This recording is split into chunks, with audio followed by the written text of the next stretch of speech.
Hello. Hey. We're here for another Sunday, another recap of Project Runway, and this time it's episode 5, and we're gonna talk all about it.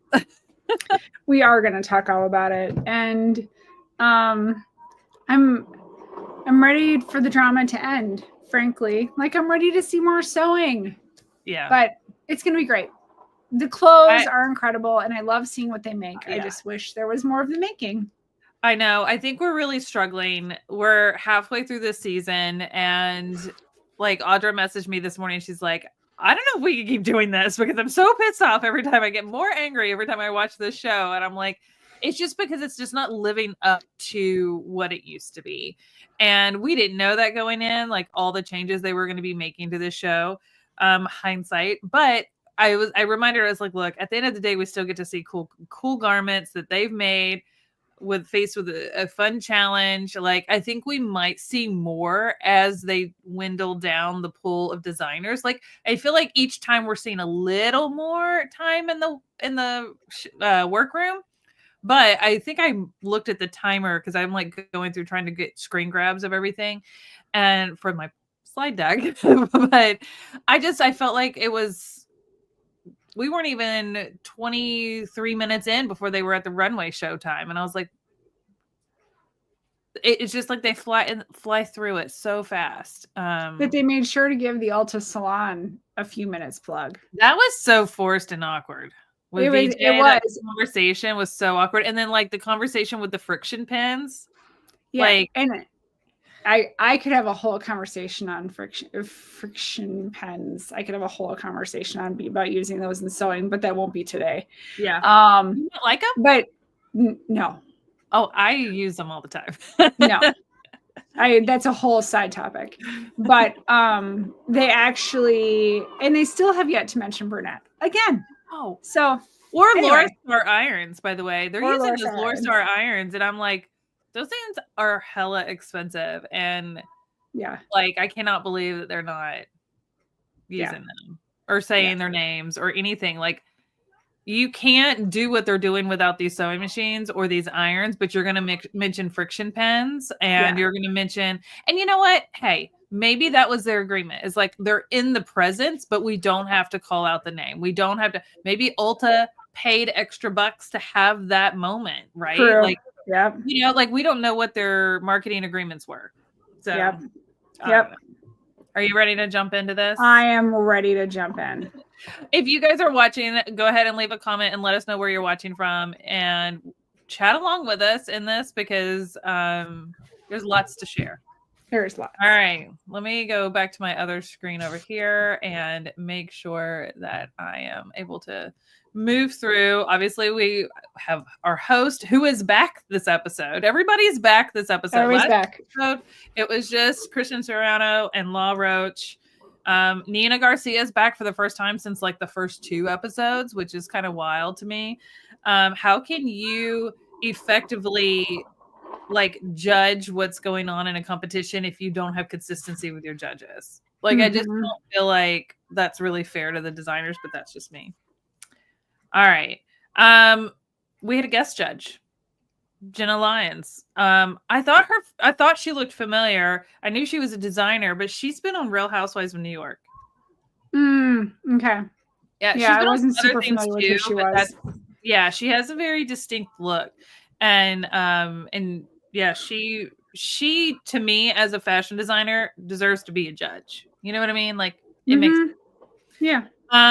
So last time we found out at the end of episode 4 that Yuchin won with the soccer ball outfit. And remember, they were doing a whole episode on unconventional materials from a science fair in a gymnasium, a high school, and had to make those into garments, pretty crazy stuff.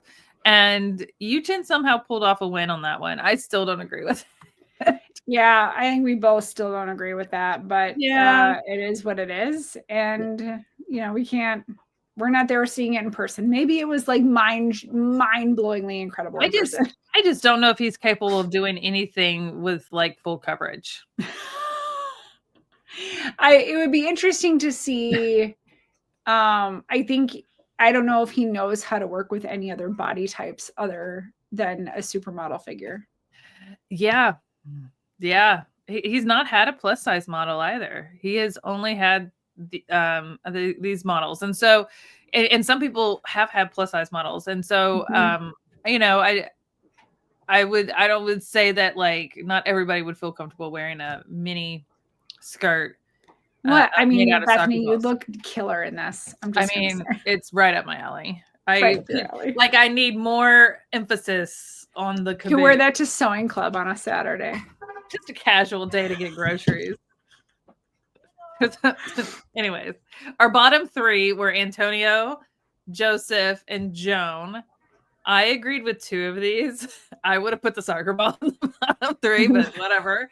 I didn't hate Antonio's. I was most nervous for Joseph and Joan.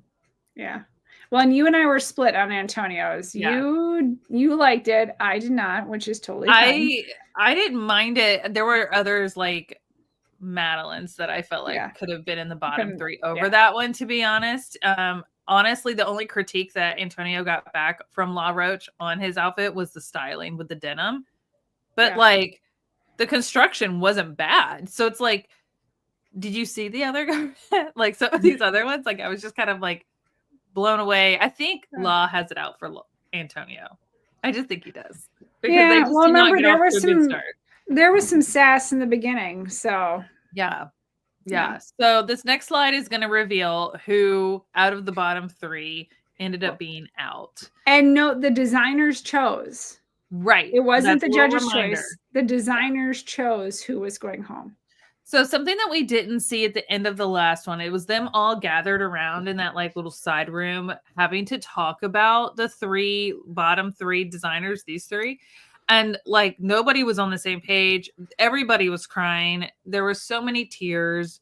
They were trying to think of like, could we be strategic and get rid of Antonio to separate the twins? Do we get rid of Joan because it was pretty bad? Do we get rid of Joseph? He didn't follow the brief and like he really just has one style. Like everybody was just on like trying to like, some people were trying to be strategic, some people were trying to not make it personal, and some people just couldn't get past the fact that they've like become friends with these people in the last like few weeks. And so what we found out at the beginning of episode 5 is how they voted is everybody wrote a name on a card and handed their cards in. And then they went through and read out the cards, and whoever had the most votes went home.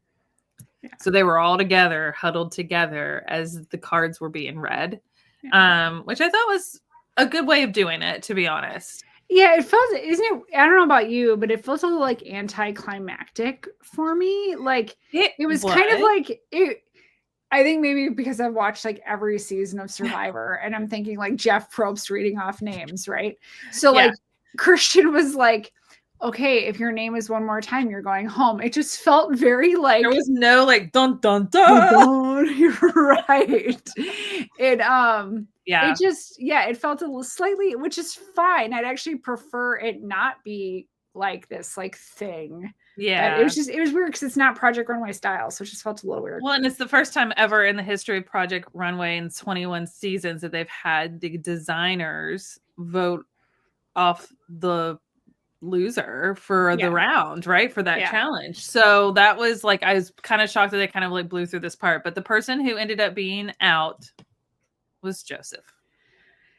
Yeah, and I have to say I completely agree with this decision because I think if Antonio would have gone home, it would have been a disservice and more gameplay than actually based on the challenge, where I think Joseph did not meet the brief, which we discussed last week. Mm-hmm. So I felt like this was a good call.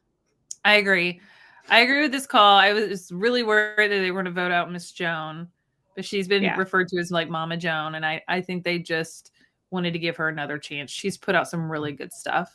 So anyways, Joseph went home. It's funny how like he's in the bottom 3 and they do those little interviews and those little sound bites, and he's got this like cocky kind of attitude, like I'm not going home. They know how good I am, and then he gets voted out and he's like, this was strategy because they didn't want to compete against me and all this stuff. And I'm like, actually, it was just because you didn't do what the brief said. Like, I wish they could have like explained why they chose him. But anyways, We skipped that drama, and that's fine.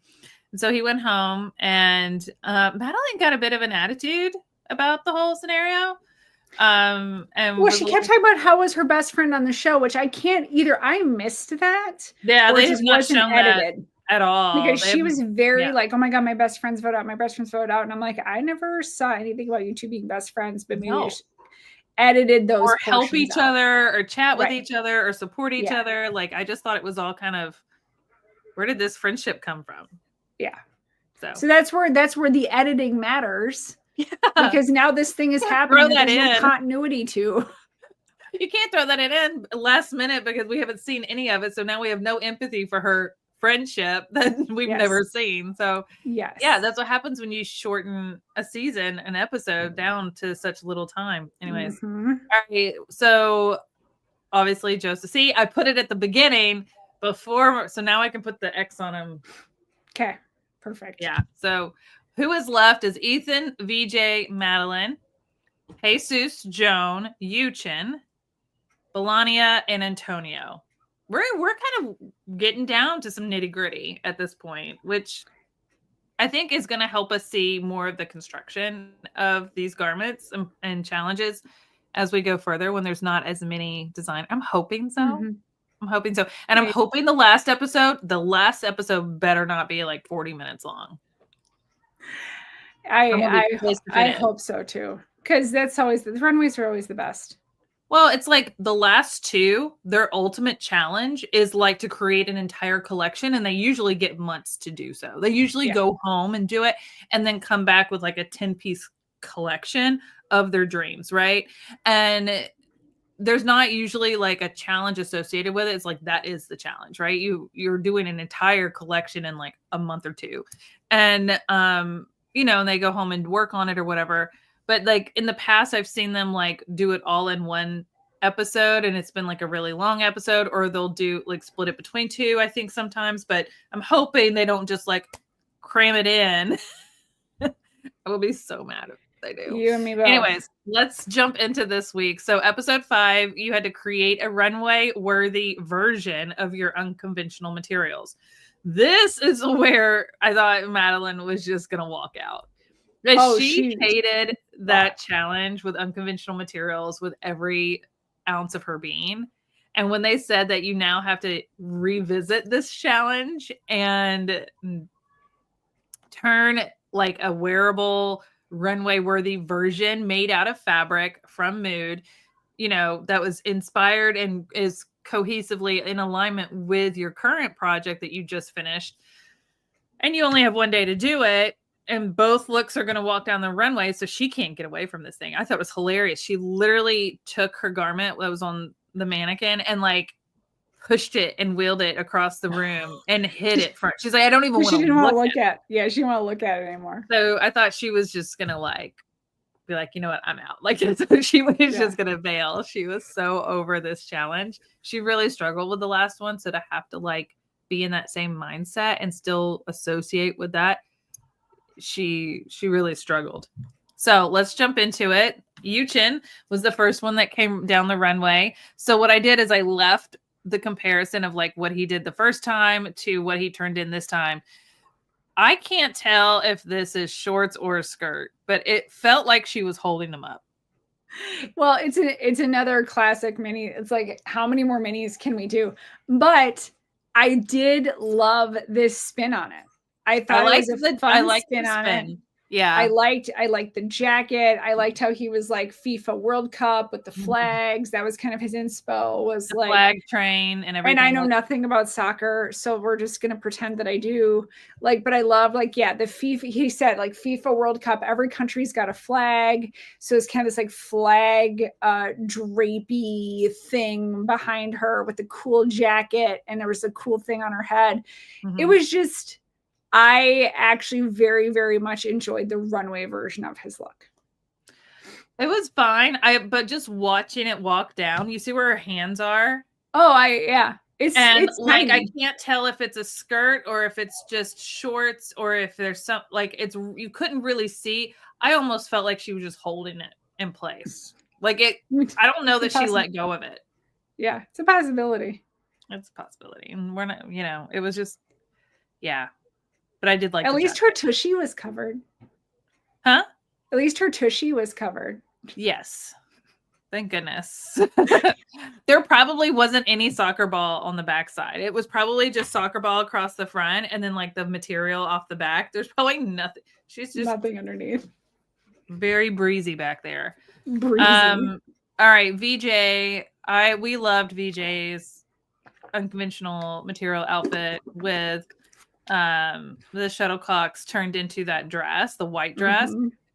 And I think she nailed this with the black and the boning, and that was all hand stitched on. And the fact that the boning is on the outside and the material was on the inside, and it's sheer but like tasteful and sexy and elegant and not too much. Like this one was a home run. I love the structure of it. Like this one was, it's impressive what she can do in a day. Well, and you can never go wrong with me. Well, I shouldn't say this because Ethan went wrong. Yes. Although I shouldn't say this because Ethan did go wrong with me with the jumpsuit a few episodes ago. But the big denim thing? Yeah.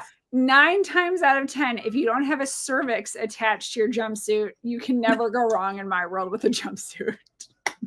That's so funny. But one of the things that I love that you know me though. You're like jumpsuit? Yes. Jumpsuits. I like jumpsuits. Jenna Lyons, she was one of the guest judges. She's a fashion designer. She's like, it's really impressive because that jumpsuit was made for her body and it fits her perfectly. And that is really hard to do. Jumpsuits are so hard to fit to people perfectly because the torso heights are different and the hip length is different. And you've got the legs and you've got, there's all these different elements that can make a jumpsuit be hit or miss. And you can't hide a lot with a jumpsuit, especially one that's this fitted. So it was spot on. And I love that she called out the construction of it because it was on point. It was very beautiful. It was really hard to get a good screenshot of this one because the whole studio, like runway area, was really dark and it's a black outfit. Like there was not enough backlighting for me to get a good screen grab. I did my best. It's beautiful. You did a great job. If you saw the show, you know what we're looking at. All right, Madeline. I also could not get a full shot of this one. The only full shot I could get was them at the end, side by side. Like in this one, when she was coming down, the camera angles either was the top or the bottom and not the whole thing. This was the only way I could get the whole thing. I got what she was trying to do. I think I liked the fact that Jenna pointed out that like your top and your skirt can't be the same length. Like it's just not balanced right. Like if that skirt had been longer or had been slacks or something else that she's really good at doing, then it would have been better. But like that skirt. Well, just in general, I feel like this outfit is the one on the right, the runway version, is a perfect coming to life of everything she was actually feeling. Yeah. Because I think Nina said it just feels sad. Like, well, and she looks sad. She looks sad. Like I think it shows that what we feel about our work actually shows in our work. So, and I think this shows how she was feeling about this challenge because the color choice, the styling, everything about it tried to help her at mood. Like you're not going to get anything with shimmer. I mean, you literally had mirrors walking down. Yeah. I think it just feels sad. Flat and sad. And it shows how she was feeling, in my opinion. Yeah. Yeah. And I'm worried that it's going to really hurt her. Yep. All right. Melania. Okay. So she had some serious challenges with this Poor girl. So her model runway day of, so it's a 1-day challenge. 3 hours. The day of the runway, they have a few more hours to work. Mm-hmm. The day of the runway, the producer walks up to her and says, your model called in sick. We're swapping out your model. And the model she initially had was a size 20. And the model she was going to get was like a size 12 or 14. Mm-hmm. So she had to bring her outfit down, 4 sizes? A fitted, corseted, like boned dress. Yeah. with her down to in 3 hours. In 3 hours. So this outfit in general, with the kind of flamenco style ruffles, etc., might not be the most innovative thing I have seen, but the girl hustled. The girl absolutely put hustled. out a finished garment that was well structured. You could not tell that she had to take that in. I did like that they kind of pointed out, like, the shoulder strap going up obviously feels too big on this model, but for a bigger model, it would make sense. I didn't. It's not anything we haven't seen before. It definitely is giving me, like, I feel like she needs a fruit thing on her head, like Chiquita Banana. And I think that was even brought up. Like, this is not like it's not Runway. It's not it. If this had been like a longer skirt with a train and the ruffles went up, like, but this whole style, I mean, it's not bad, and it's the color choices and everything. Like, I think it just missed the mark, but for what she was able to accomplish was it with that challenge, like, that was crazy. She really struggled getting feedback from the judges. She got a little fiery, and I think she got fiery because I think they're all burned out because Jesus earlier in the episode broke down and was ready to go home. So I think all these one-day challenges, I think they're all feeling quite burned out. Yeah. And then couple that with you're burned out, and then you get thrown a curveball day of Runway, and then people are telling you that it's not what they like. And I think those three things just brought out kind of a fiery response. I think she was just feeling really defeated. She felt defeated, and I think she doesn't feel that they understand what they're going through. So she was getting a little fiery, but I don't fault her for it. I don't fault her for it either, but at the same time, in that you have to know when to just smile and nod. Because pushing back or anything like that, like, sometimes you just have to take it and swallow it. And you just have to know when to, like, not speak, even if you don't like what you're hearing, because you're just going to make things worse. And you don't want Law to not like you. Like, we've seen how he is with Antonio. So, like, you just don't want to get on the judge's bad side. And while they're supposed to be just critiquing the garments, at the end of the day, if they're torn between two people's garments of who's going out or who's winning a challenge, it may come down to personal opinion.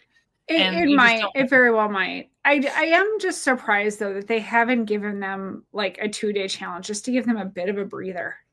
Well, and that's Ethan brought that up. He's like, we literally are like, challenge, design, model fit, runway, challenge. Like, there's no breaks, there's no day to, like, recover, there's no time. And I think they do that on purpose because they know the more exhausted they are and all these, the more they're gonna let their guard down, maybe say some things that they wouldn't normally say, because again, putting people under pressure like that drives drama. That's what these shows really want. So unfortunately. All right, next up was Jesus. I thought he did a really good job with this. I don't know. I liked it, but I don't like how people were saying he was copying Ethan. Honestly, if I was Jesus, I mean, that garment that Ethan made was like 3 episodes ago. And Nina threw down the plagiarism comment. And I was like, you do realize his previous outfit had red, and maybe if he had put white in there too, like red and white down it would have been better, because there was no white. I don't know why they had to put in the red and not the white. They could have done white and not the red. It was on the back, not the side. Like, you can't fault him for doing black and red when his previous runway item from the previous episode that he had to use as inspiration was black and red and white. Like, it was volleyballs. So I was fine with it. I honestly didn't even think about it till I brought it up. Yeah, I mean, I liked the outfit. I didn't love it. It was fine. I thought he did something fun with the hips, like making the hips wider. I thought that was an interesting way to show shape. It's very, very Runway, right? Like, it's not everyday wear, and that's the point. It's a very Runway with the big wide hip.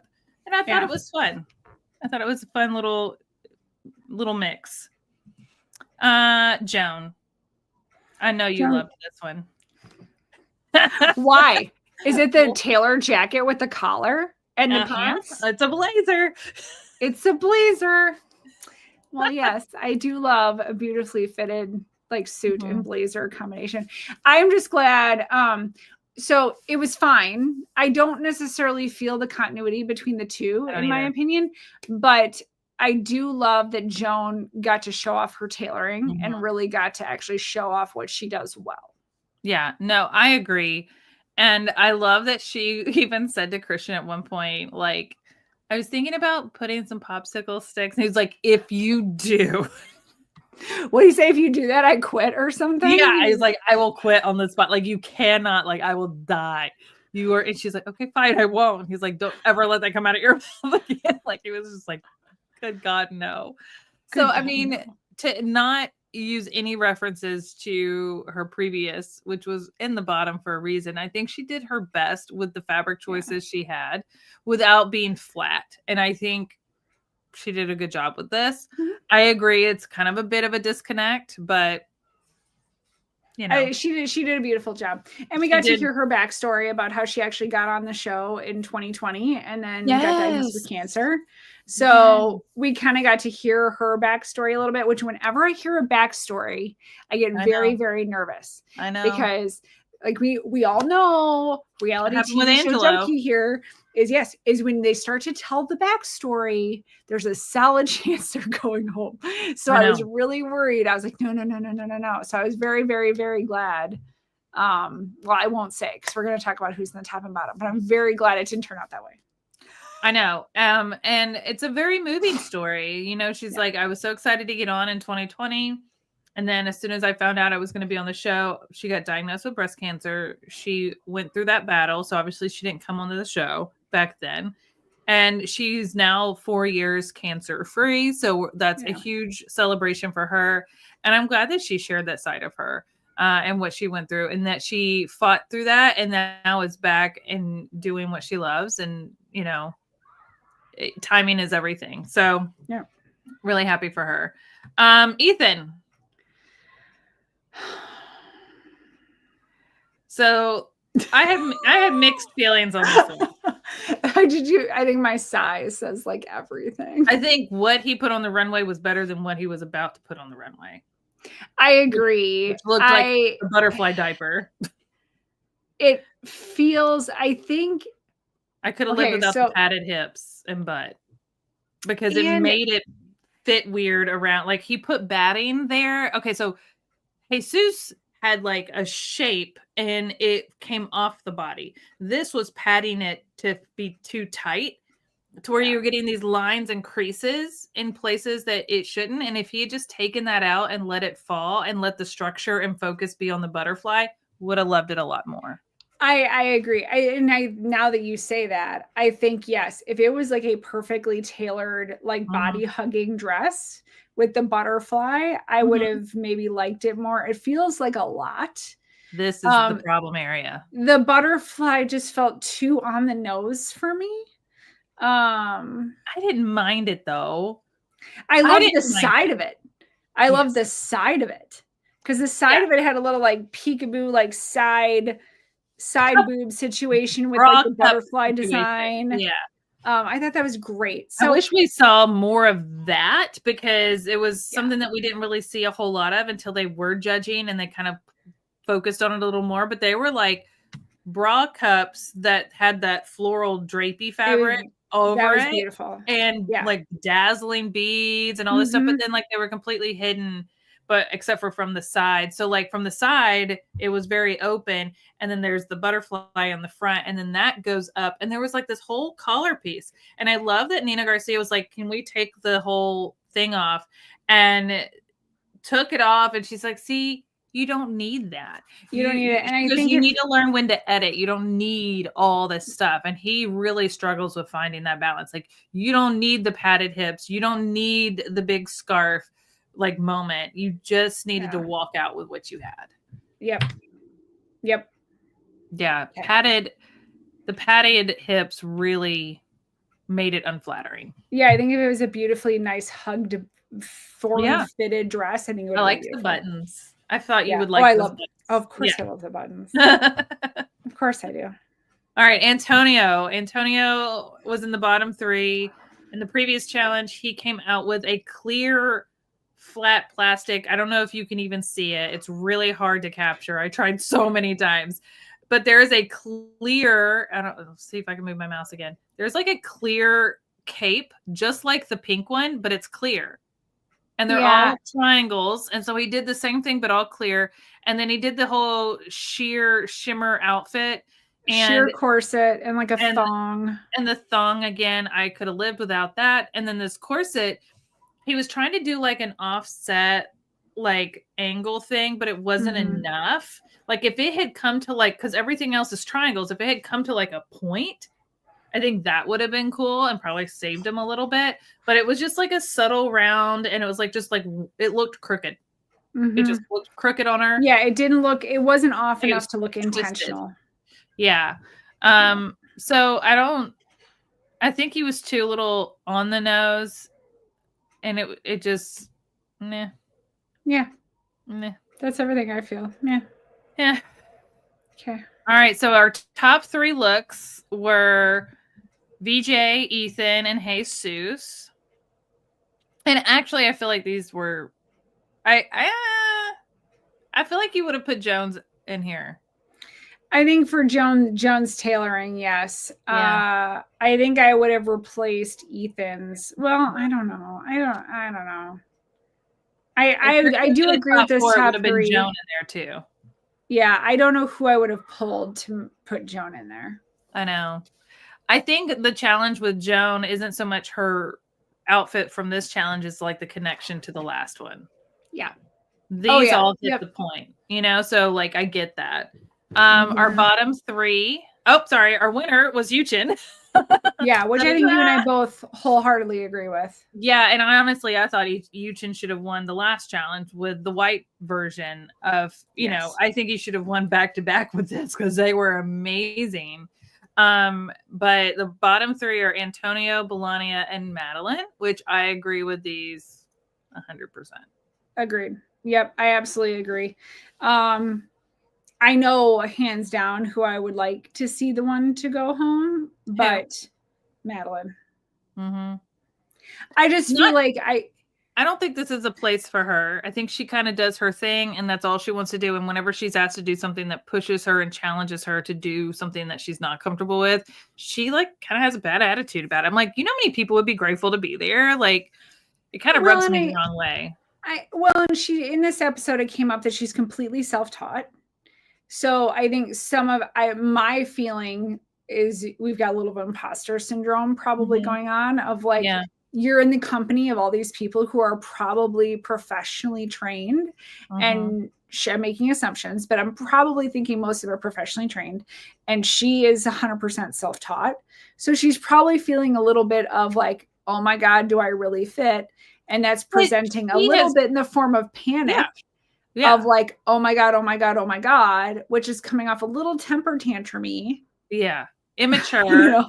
Childish. However, I do think it's just because she's probably scared. Oh, well, I mean, that's the show. Like, it is scary. Yeah. It's not supposed to be easy. But what's sad is like she has shown she can tailor. She has shown that she can do very detailed, structured sewing. Like, we have seen that. But she's lost herself in this competition because I think she's gotten in her head. Like you said, I think she's comparing herself to everyone around her, and it's showing in her garments. She started out so strong, and it's just kind of been going downhill. And I think that's because it forces her to do things that just are not something she's ever attempted. There's people like, we've talked about this on the podcast, the Sewcial Hour Podcast. It's like, there's people who just quilt. There's people who just make bags. There's people who just make garments, and that's all they do. And that is their niche. And I think Madeline has very much niched herself into her style of sewing, and she's confident in that. But this show is all about pushing you outside of that.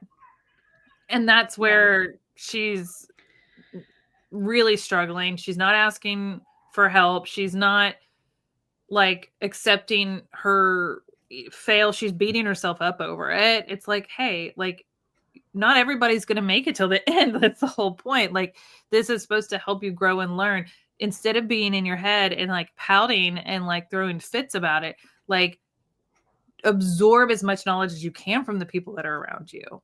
Mm-hmm. Like, because, you know, this is your time to be around some very talented people. Learn, ask questions, you know, like I loved at one point, who was it? Joan went over and was like helping Yuchin, and then like someone else was helping someone else. Of course, the twins were helping each other, but like you saw a little more like support in the workroom this time, where people were finishing up, but then like Belania had to like alter her entire garment in 3 hours, and like people were jumping in and helping.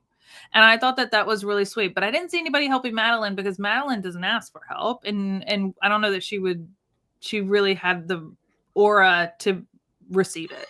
So I don't know. It was definitely a different dynamic. People were breaking.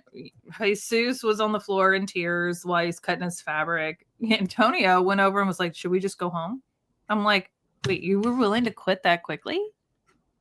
Like, yeah. I don't know. I thought that was. I think everybody is very tired. I think so too. You could see I'm it. Hoping. I'm hoping this next one, the next challenge, I think they said is like streetwear. I'm hoping they give them like 2 days. Just give them a couple of days just so they can breathe. Yeah. Well, and one thing that really, really pissed me off at the end of this episode, I actually just turned it off. I turned it off early because they kept giving sneak peeks into next week's episode, which is later this week. And I'm like, you just showed me like all the garments that they are making and putting down the runway. What do I have to look forward to now? Yeah. You showed your whole hand. True. I don't come for the drama. I come for the garments, and you just spoiled it all. I was so irritated.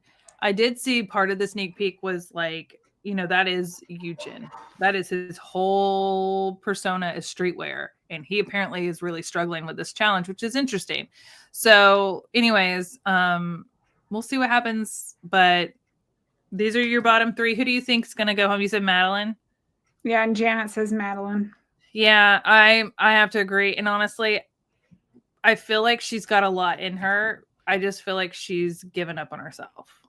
Yeah, I agree. And this is a good example of believing in yourself and how if you don't believe in yourself, it shows in your work. Yeah, I agree. And even though it's a competition, seeing each other, like other people help each other out, even if they don't show a lot of it on the show, I think she also really struggled with Joseph leaving and felt because she apparently become friends with him. So I think that was kind of her safety net of having him there, and with him gone and having to deal with that silver dress again and having no confidence and comparing herself with others. I think it just was like the trifecta of like her not putting out. I like the sleeves on the top. That was it. I was like, I see her in the sleeves because we've seen her do that kind of stuff before, but I don't see her anywhere else in that garment. Yeah. So, all right. I would love to know what you guys think. Who you think who's gonna go home? Whether you're watching it live with us or if you're watching the replay, leave a comment and let us know. But we are excited to see what the next challenge is going to entail. I mean, we're down to what? 7? 8? 8? Yeah. No, 7. 7? The twins, Ethan, Joan, Yuchin, VJ, Belania. 7. Madeline. But someone's going home this week. Right. So it'll be 7. Wow. Maybe we'll see some more sewing. For the first one can hope. One can only hope. I think at one point Ethan sat at a serger and then that was it. There was no actually sewing. Yeah. Enjoy hearing your take. Things agree with all you said, Madeline, but would like to see Antonio move on. Cindy, I agree. Yeah. I agree. I don't mind. I think Antonio isn't that strong of a designer. Jesus is really much stronger But I think he's still finding out who he is as a designer, and that's what's hurting him. So I think he'll stay. I think it's probably going to be Madeline. I hope it's not Melania. She's put out some really good stuff. Yeah, Blondie's put out some really great stuff, and I think that's what's going to save her. I hope so. All right, guys. Well, let us know your thoughts in the comments, and we will be back next Sunday for, what are we on, episode 6? There's only 10 challenges, so we're really over like halfway through now. That last challenge will be the big, well, I don't know. I say that, but like, who knows what they're going to do this season? Like at this point, we're just like, yeah. Janet said we got to see Mood this time. Yes, we saw Mood at like the first episode, the first challenge. They went to Mood and they like did a whole thing on Mood, first or second. I think both. They had a $600 budget and they shopped in Mood. Yeah. And so we got to see some of that again. Yeah. So anyways, I agree. All right, guys. Well, I hope you guys had a good weekend and enjoyed the show. And we'll see you back next weekend. And don't forget, Tuesday will be another podcast, the Sewcial Hour Podcast, here on YouTube or wherever you listen to podcasts. If you haven't listened to one of our episodes, I encourage you to go find a favorite and just start there or pick up with this week's, and we'll see you there. We'll see you at the podcast on Tuesday, and then we'll see you next week for another episode review. Sounds great. All right, thanks for joining us. Thank you. Everyone have a good week.